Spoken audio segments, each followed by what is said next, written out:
Milattan önce 8. yüzyıl.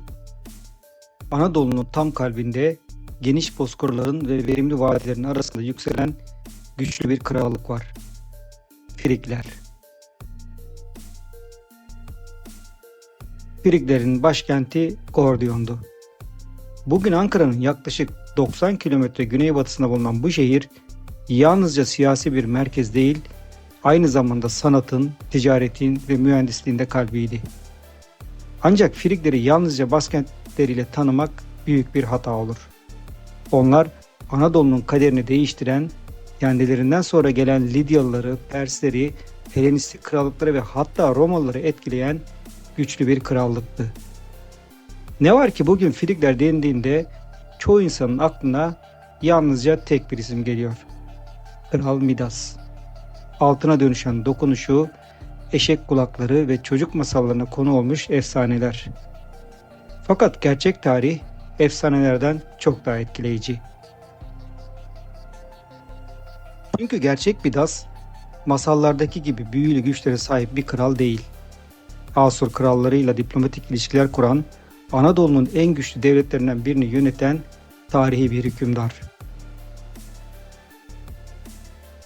Peki Frigler kimdi? Nereden gelmişlerdi? Anadolu'ya nasıl yerleşmişlerdi? Hitit İmparatorluğu'nun çöküşünden sonra nasıl bu kadar kısa sürede büyük bir güç haline geldiler? Ve neden bir gün tarihten silindiler? Bu soruların cevaplarını ararken yalnızca bir uygarlığın tarihini değil, aynı zamanda Anadolu'nun en önemli kültürel miraslarından birinin izlerini takip etmek gerekiyor. Bugün Friglerden geriye yüzlerce kaya anıtı, dev tümülüsler, ince işçilikle yapılmış bronz fibulalar, ahşap mobilyalar ve hala tam olarak çözülememiş yazıtlar kaldı. Ankara yakınlarındaki Gordion'da yürüdüğünüzde binlerce yıl önce kralların dolaştığı sokaklarda yürürsünüz. Eskişehir yakınlarındaki Yazılıkaya'da durduğunuzdaysa dev kaya cephesine oyulmuş Midas anıtı size sessizce geçmişten seslenir. Bu sessizlik aslında aldatıcı. Çünkü Frigler yalnızca taşlardan ibaret değildi. Onlar Anadolu'nun demir çağındaki en yaratıcı toplumlarından biriydi. Mobilya sanatında ulaştıkları seviye dönemlerinin çok ötesindeydi. Metal işlemeciliğinde geliştirdikleri teknikler çevre uygarlıklar tarafından örnek alındı. Ana tanrıça Kibele'ye duydukları bağlılık ise yüzyıllar boyunca Anadolu'da yaşamaya devam etti. Fakat Friglerin hikayesi yalnızca başarılarla dolu değil. Bu hikaye aynı zamanda savaşların, göçlerin, yıkımların ve yeniden doğuşların hikayesi. Yaklaşık 3000 yıl önce başlayan bu serüven, günümüzde hala arkeologların kazılarıyla yeni sırlarını ortaya çıkarmaya devam ediyor. Her yeni kazıda, her yeni yazıtta ve her yeni tümülüste Frigler hakkında bildiklerimiz biraz daha değişiyor. Belki de bu yüzden Frig uygarlığı Anadolu arkeolojisinin en heyecan verici araştırma alanlarından biri olmayı sürdürüyor. Peki bu büyük uygarlığın hikayesi nerede başladı? Gerçekten Balkanlardan mı geldiler? Yoksa Anadolu'da çok daha eski bir geçmişe mi sahiptiler? Şimdi yaklaşık 3200 yıl öncesine gidelim. Hitit İmparatorluğu'nun çöktüğü, Anadolu'nun siyasi dengelerinin tamamen değiştiği o büyük dönüşüm dönemine. Çünkü Friglerin gerçek hikayesi tam da burada başlıyor.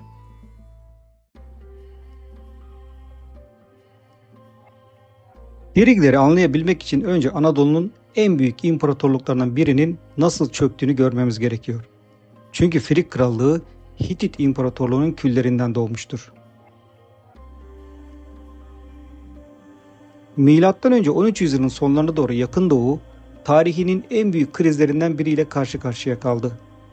Yüzyıllar boyunca Anadolu, Suriye ve Mezopotamya'nın büyük bölümüne hükmeden güçlü devletler birbiri ardına çökmeye başladı.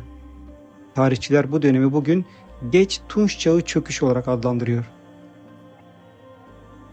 Bir zamanlar dünyanın süper güçleri olan Hititler, Mikenler ve birçok Levant krallığı birkaç yıl içinde tarih sahnesinden silindi gitti. Peki böylesine güçlü devletler neden çöktü? Kesin cevap hala bilinmiyor ancak Arkeologlar ve tarihçiler bu büyük felaketin tek bir nedenden kaynaklanmadığı konusunda hemfikir.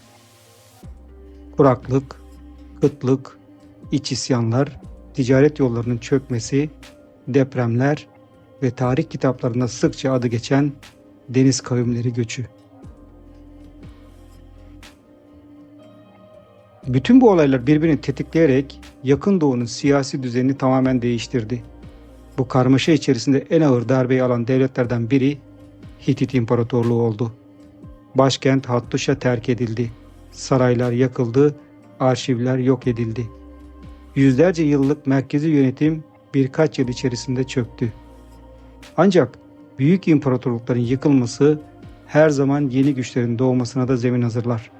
İşte Friglerin yükselişi tam da bu noktada başladı.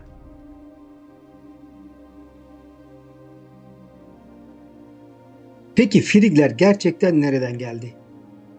Friglerin kökeni Anadolu arkeolojisinin en çok tartışılan konularından biridir. Antik Yunan tarihçisi Herodot, Friglerin başlangıçta Balkanlarda yaşayan Briges adlı bir halk olduğunu yazar. Ona göre bu topluluk Anadolu'ya geçtikten sonra Frig adını almıştır. Bu anlatı uzun yıllar boyunca kabul gördü. Gerçekten de Frig seramikleri, bazı mezar gelenekleri ve metal işçiliği Balkan kültürleriyle belirli benzerlikler gösteriyor. Fakat modern arkeoloji daha temkinli. Çünkü şimdiye kadar bulunan arkeolojik veriler büyük ve ani bir göçü kesin olarak kanıtlamıyor. Bazı araştırmacılar Friglerin küçük gruplar halinde Anadolu'ya geldiğini düşünürken bazıları ise zaten Anadolu'da yaşayan yerel topluluklarla kaynaştıklarını savunuyor. Bu nedenle bugün en çok kabul gören görüş şu: Frig uygarlığı hem Balkan kökenli göçmenlerin hem de Anadolu'nun yerli halklarının ortak kültürel birikimiyle oluşmuştur. Yani Frigler tek bir halktan değil, farklı toplulukların zaman içerisinde birleşmesiyle ortaya çıkan yeni bir uygarlıktır.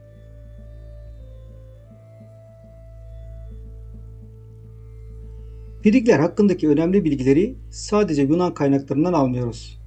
Asur krallarının yıllıklarında da yazıtlarında da Friglerle ilgili noktalar var. Asurlular Frig kralı Midas'tan Muşki ülkesi kralı Mita olarak söz ediyor. Bu kayıtlar son derece önemli çünkü Friglerin yalnızca efsanelerde anlatılan bir toplum olmadığını, gerçek siyasi ilişkiler kuran güçlü bir devlet olduğunu kanıtlıyor. Asur kralı 2. Sargon'un yıllıklarında Mita'dan bahsedilmesi, Frig krallığının M.Ö. 8. yüzyılda Yakın Doğu siyasetinde önemli bir aktör olduğunu kanıtlıyor. Bu kayıtlar sayesinde tarihçiler efsanevi Midas ile tarihsel Midas arasında bağlantı kurabiliyor.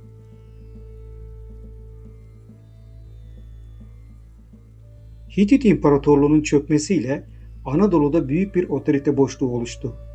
İşte Frigler bu boşluğu değerlendirdi. Önce Sakarya Nehri çevresindeki verimli topraklara yerleştiler, ardından da ticaret yollarını kontrol etmeye başladılar. Demir üretimindeki ustalıkları sayesinde de güçlü silahlar geliştirdiler. Hayvancılık ve tarım ekonomilerini güçlendirdiler ve kısa süre içinde yalnızca küçük bir topluluk olmaktan çıkıp Anadolu'nun en etkili krallıklarından biri haline geldiler. Bu yükselişin merkezinde ise tek bir şehir vardı: Gordion.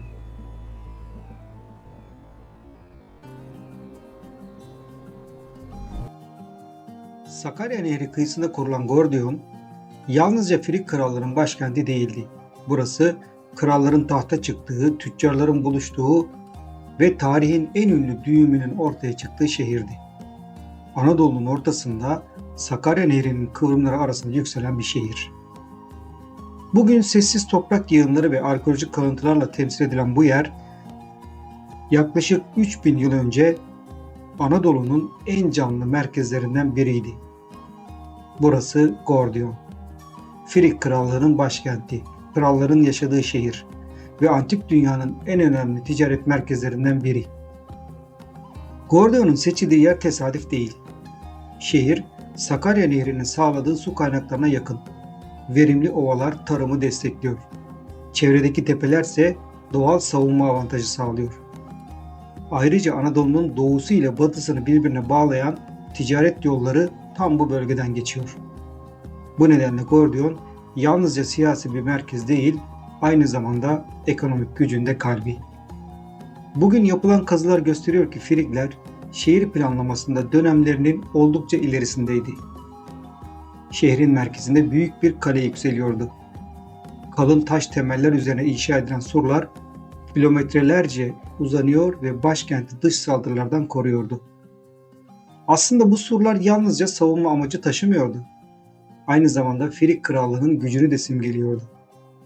Şehre giren herkes önce bu devasa taş duvarlarla karşılaşıyor, ardından da görkemli kapılardan geçerek kraliyet bölgesine ulaşıyordu. Düşmanın doğrudan içeri girmesini engelleyen kıvrımlı girişler vardı. Yüksek kuleler, gözetleme noktaları vardı. Gordion'da yapılan kazıların en önemli keşiflerinden biri de Megoron adı verilen yapılar. Megoronlar dikdörtgen planlı geniş salonlu yapılar. Önlerinde ise sütunlu bir giriş bulunuyor. İçeride ise büyük bir kabul salonu yer alıyor. Bu yapılar yalnızca konut değil, bazıları yönetim binası, bazıları depo olarak kullanıyordu, bazıları ise dini törenlere ev sahipliği yapıyordu. Ahşap kirişlerle desteklenen çatılar ve taş temeller, Frig mimarlığının hem estetik hem de mühendislik konusunda ne kadar ileri olduklarının göstergesi. Bugün birçok araştırmacı, daha sonra gelişecek olan Yunan tapınak mimarisinin bazı unsurlarının Frig Megoronlarından etkilendiğini ortaya koymaktadır. Frigleri diğer Anadolu uygarlıklarını ayıran en önemli özelliklerden biri de ahşap işçiliği. Ne yazık ki ahşap zaman içinde çürüyen bir malzeme olduğu için günümüze ulaşmamış. Ancak Gordiyon tümülüslerinde bulunan mobilyalar bu uygarlığın marangozlukta ulaştığı olağanüstü seviyeyi gözler önüne seriyor. Yaklaşık 3000 yıl önce yapılmış bu mobilyalar şaşırtıcı derecede sağlam biçimde günümüze ulaşmış. Bu eserler Frig sanatının yalnızca taş ve bronzdan ibaret olmadığını gösteriyor. Fakat Gordion'un en dikkat çekici yapıları şehir içinde değil, çevresinde. İlk bakışta doğal birer tepe gibi görünen bu yükseltiler aslında insan eliyle yapılmış dev mezarlar. Bunlara tümülüs adı veriyoruz. Bugün Gordiyon çevresinde 100'ün üzerinde tümülüs tespit edilmiş durumda. Her biri bir kralın, bir prensin ya da yüksek rütbeli bir soylunun mezarı. Bu mezarlar yalnızca gömü alanı değil, onlar aynı zamanda bir güç göstergesi. Ne kadar büyük tümülüs, o kadar büyük hükümdar. Bu tümülüslerin içlerinde en görkemlisi ise bugün MM tümülüsü olarak bilinen tümülüs. Uzun yıllar boyunca bu tümülüsün Kral Midas'ın mezarı olduğu düşünüldü. Yapılan analizler ise mezarın Midas'tan biraz daha eskiye ait olduğunu gösterdi. Muhtemelen burada Midas'ın babası yatıyordu. Mezar odasına girildiğinde araştırmacılar inanılmaz bir manzarayla karşılaştı. Ahşap mobilyalar, bronz kazanlar, demir eşyalar, ziyafet kapları ve olağanüstü bir işçilik. Sanki cenaze töreni daha dün yapılmış gibi. Bu buluntular sayesinde Frig aristokrasisinin yaşam tarzını bugün ayrıntılarıyla öğrenebiliyoruz. Bugün elde edilen verilere göre Gordiyon gerçekten de Friglerin siyasi merkeziydi. Dolayısıyla Gordios'un tarihsel bir kişilik olabileceği ihtimali oldukça yüksek. Yine de elimizde Kral Gordios'un yaşamını doğrulayacak doğrudan yazılı belge maalesef bulunmuyor. Bu nedenle Gordios'un hikayesi tarih ile mitolojinin kesiştiği en ilginç örneklerden biri olarak kabul ediliyor. Fakat Frig tarihindeki bir isim için durum biraz farklı. Onun yalnızca efsanelerde değil, Asur krallarının yazıtlarında da adı geçiyor. Komşu devletlerle diplomatik ilişkiler kuran, hatta Yunan mitolojisinin en ünlü hikayelerine konu olmuş bir kişilik. Bu kişi Kral Midas. Hepimiz Kral Midas'ın efsanesini biliyoruz. Ama gerçek Midas, Anadolu'nun en güçlü hükümdarlarından biriydi. Bir sonraki videoda tarihin en yanlış anlaşılan krallarından biriyle tanışacağız. Kral Midas'la.